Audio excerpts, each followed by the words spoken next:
Works fairly well for it. And then also, there's a guillotine that was made. What's a guillotine? Fits the hardy hole.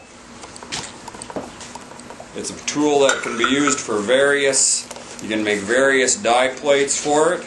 The set of die plates that are in here right now are for necking down pipe and everything. These ones are a small set right here. Plus this also comes out, can be flipped over. So it has a bigger die in it. So when you're first starting out to neck down pipe, that starts things off easier for you. And then there's another die plate for the top, which matches this one down here. But this one could be made that you have one die that serves two sizes. Cuts down on your pieces that way. Cool. Plus you can also make other die plates for these too. You could make a set of fullering plates for it if you want. Kind of a handy little tool to have in a blacksmith shop. But because it fits close, sometimes the dies are kind of sticky. They get a little bit dirty in there. But they go down into place and actually stay put that way so they don't slide around where they shouldn't be when you're trying to work, because there is a little bit of end play on them, but that keeps everything quite even that way. Cool. And also there's a bick that I forged here. It's a little bit rough, but serves a purpose for time being until I have time to smooth it out a little bit more and everything. And there again, same deal. Plate here that fits on top of the hardy post and then rests on top of the anvil. Even though there's really not a whole lot of downward force when you're using one of these, just kind of keeps it in with the theme of everything else. So what's a bick? That's for when you're starting to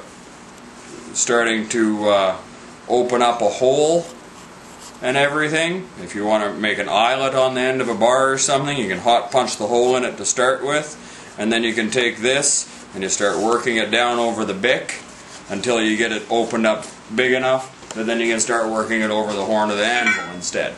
And this here was made out of sucker rod, which is a 4140 steel. Pretty tough stuff, quite durable. Works fairly well.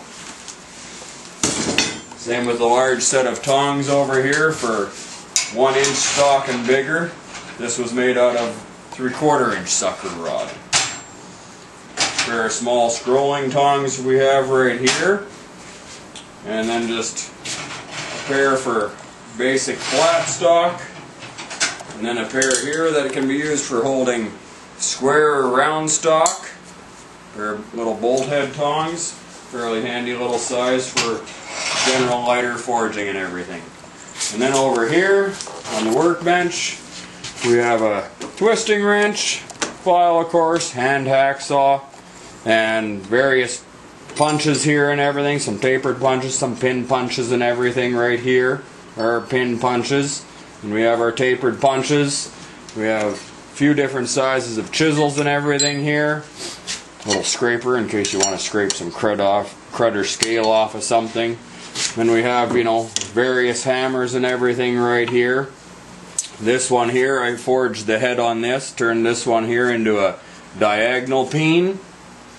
Kind of handy to have and everything sometimes.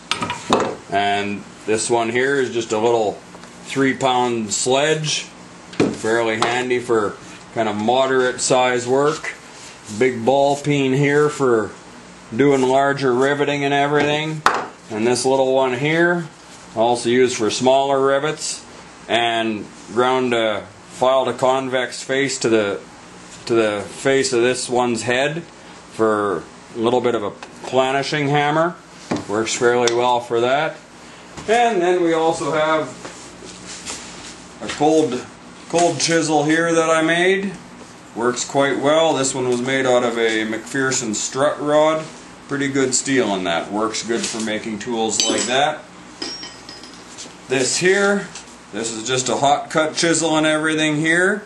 You could also use it for slitting probably.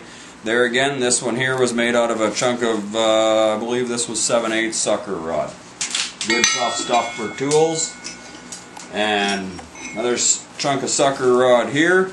This was a drift that I made to drift out hammer heads. So that hammer that I turned into a diagonal peen there, it was a poorly made in China type hammer, and its head was pretty small where the handle fits into it. So to give it a little bit more meat in the head for the handle on it, had to make a drifted out to a civilized size. Works pretty good now. And other than that, I believe that's probably about all we have for you today to look at in here. So, hope you enjoyed it. Have yourself a wonderful day.